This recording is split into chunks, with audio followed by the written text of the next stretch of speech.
Are you in the market for a house in Metro Detroit? Here are a couple quick tips to help you feel like a pro when you're touring houses. Come with me. So the very first thing you want to do when you come into a house is obviously feel the temperature. In the winter, if you walk in and it feels like it's cold, you want to find the thermostat, check the temp, and quickly turn it up to a reasonable temperature. That way you can make sure by the time you leave, you know the furnace is working. So I've been here for about 15 minutes. The temperature is still at 50, and you can see the heat is on. And I have it set to 68. There you go, there's your answer. Another thing you're gonna wanna do when you get into the house is turn on the water and let it run for a while, because you wanna make sure there's no plumbing issues. So after the water's been running for about 5 to 10 minutes in a couple different spots, you'll start to see the water either back up or it'll be a slow drain. So those are things to look at.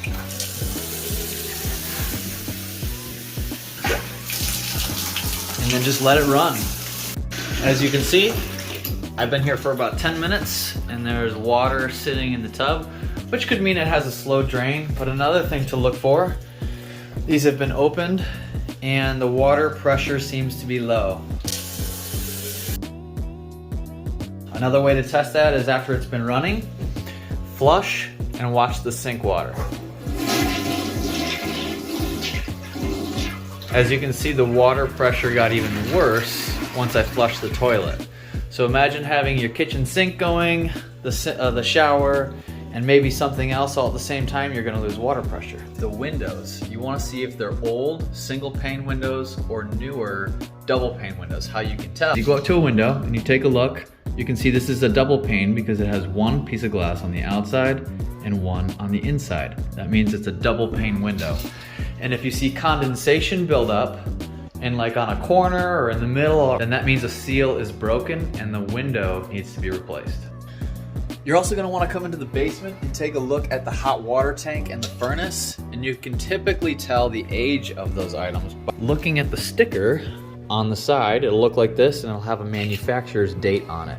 Another thing to look out for while you're in the basement is you wanna check the foundation walls. So typically, if you have a crack that runs vertically, that usually means it's a settling line, and it's not always a big deal. Usually that's pretty common. If you have a crack that runs horizontally, then that is a big no-no and you wanna watch out for that. That's a big red flag.